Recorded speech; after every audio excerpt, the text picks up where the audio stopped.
Welcome children. Today we are going to reading maps of different kinds. This is in the 7th class.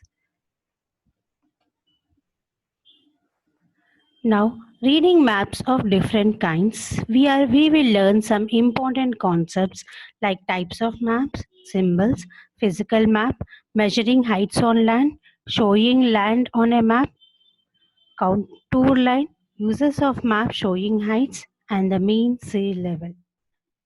Children, to get different, there are different types of maps. If I want to know where mountains are located, I have to see one type of map. To know where the desert is located, or to get any other information like population, crops, I have to see different types of maps, or in towns and cities also. So to all the information is not in one particular map, but they are different types of maps. And here there are three types of maps: political maps, physical maps, thematic map. Your political map will show you boundaries of cities, state, countries. Your physical map will show you the landforms of mountain, plains, and rivers. Your thematical map, you will have a particular theme. It will talk about a language, population, crops, etc. Now here I am going to play you an video where he will be talking about types of maps. Types of maps. Now, let us study about types of maps. There are basically three types of maps: political maps, physical maps, and thematic maps. The political map focuses solely on the state and national boundaries of a place. It also shows different countries of the world and their capitals. A physical map is one that shows the physical landscape features of a place. They generally show things like mountains, rivers, and lakes. They can be of the world or a country.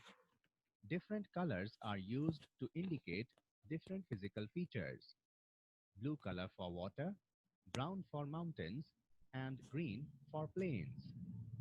A thematic map is a map that focuses on a particular theme or special topics such as population density, climatic conditions, roadways, or natural resources or economic activity that dominates an area.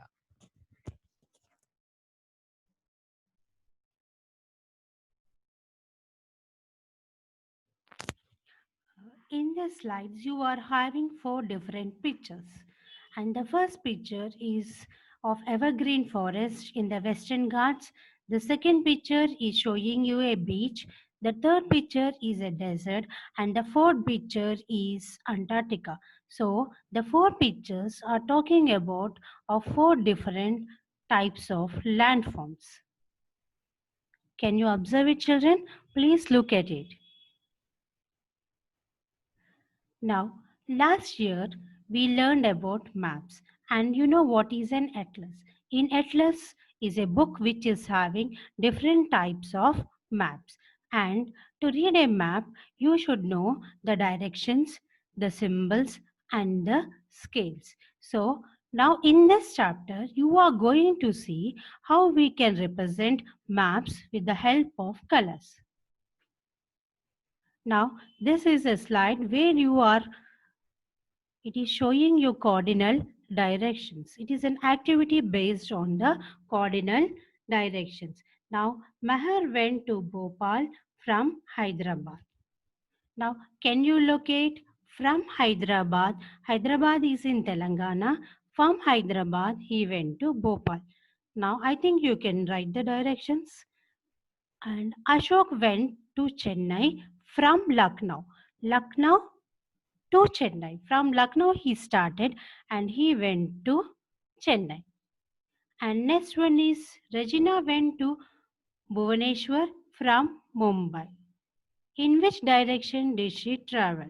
And the fourth one is Mahesh went to Jaipur from Kohimar. The starting point is Kohimar. From Kohimar, he started and he reached Jaipur. So, in this way, you can know the directions. Your, your next picture, here you can see symbols and you can see the boundaries of the states and the boundaries between the countries. So, looking at the boundaries, you can see here Telangana, this is the boundary we are using, and this is the boundary of Telangana. This is the boundary of our country.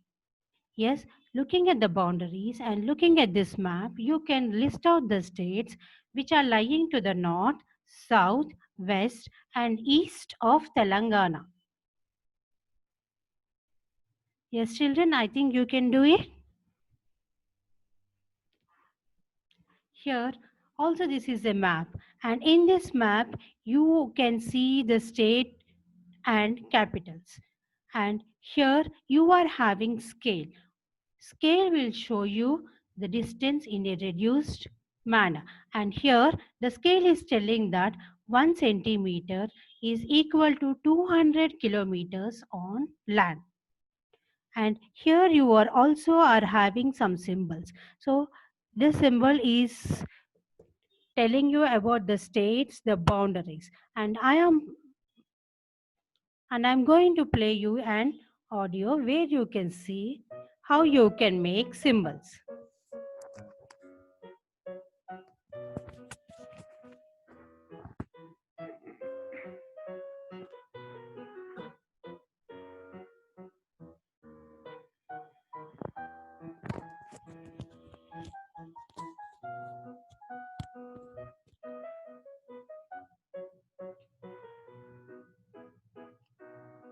Children, you can see looking at the picture how they are making drawing a map.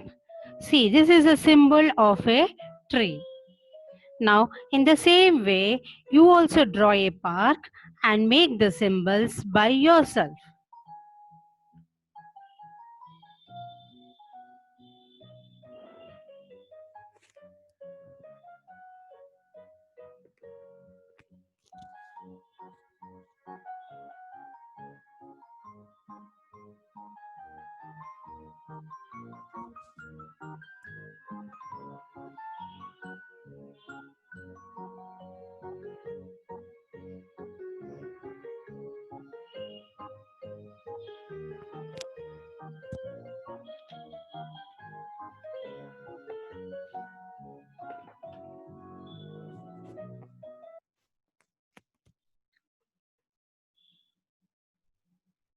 And read this para, and you are having a table where you are going to write the symbols.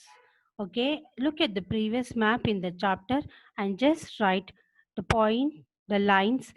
If we are asked to show Delhi in the map of India, we will mark a point and label it as Delhi. Now, to show the river Manjira, we draw a line. And in this way, we use different symbols. For railway track, we use a track line. So please, children, try out these activities. And here is a worksheet where you are given some symbols and you can just write it. This is the symbol of a bridge. This is a symbol of a railway track. And I think you all know it. Aeroplane, a pond. In this way, I want you to complete this worksheet. Now, physical maps. Physical maps will show you about different landforms. Now, it is here you can observe the picture of a Nimpur village. He drew the Nimpur village. In this village, you are having sea and you are having hills, you are having plains where they are growing crops, you are having mountains. And if you had observed it, to show all this, they are using colors. So in physical maps, we use colors to represent different landforms. And we use green, yellow, or brown to show different landforms. Is it clear, children? And here is a map of South India where you can see different colors. It is a physical map of South India. Yes, and this is blue color. And can you guess it? It is Arabian Sea. And if you come here, this is Bay of Bengal. And you can see the Western Ghats. And you can observe even the Eastern Ghats and the river, Kaveri River. Yes, so they use different colors to represent the landforms in a physical map. Now, the next topic is measuring heights on land. Now, a question arises, how can we measure heights on land? Because the land is not uniform throughout the earth. We are having mountain plains and plateaus. So, then a suggestion came out that we should take the sea level as to calculate the height. Why did we take the sea level? Because if you observe the world map, here you can observe all the continents are surrounded by water and the water level is same throughout the world. So that is the reason we took the sea level. And here you are having a picture of an Nimpur village where you can observe the sea level is 0, and as you go on at 50 meters you are having the village. So the village is 50 meters above the sea level, and you can observe even the temple which is 100 meters above the sea. Now, as you know that in physical map we are using colors to show landforms, and in the same way we can use colors to show heights on a map. Here we use three colors to show the height. 0 meters to 50 meters, we use green color. 51 to 100 meters, we use light brown. And 101 to 150 meters, we use dark brown. Yes, children, and you can observe two pictures in this slide. One is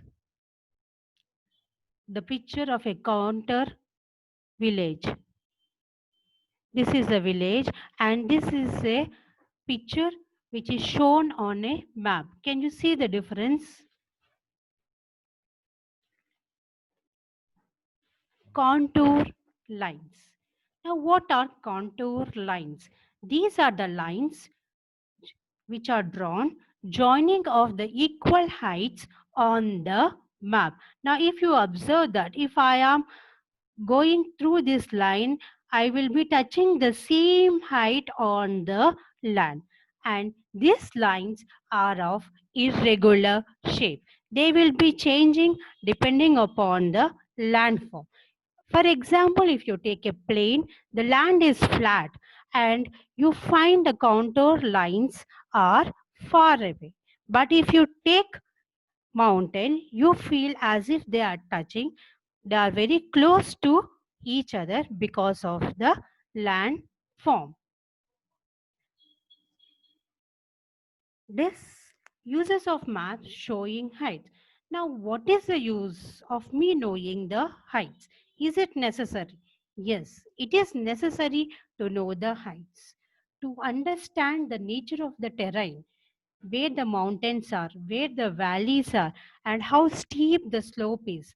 So, to understand it, you have to know the heights. Example, Godavari. The eastern part is slope. So, Godavari is flowing into the eastern part. And when we are constructing a road or a dam, it is necessary for us to know the heights. So when I'm laying a road, I have to know the height of my surroundings. And when I am building the dam, I have to understand how much land is getting submerged into the water when I am going to construct a dam. Children, you can see here two pictures. It is a picture of a seashore. And did you see any difference? Yes. In this picture, you are seeing that the water is coming out. In this picture, you are seeing that water is going down. Why it is happening? The water in the ocean is never standing still. It keeps on moving. And there are different types of movements. Sometimes the waves are high. So the water come out into the shore. And sometimes the waves are low. So water go into the sea. So Here we can tell this is high tide and this is low tide.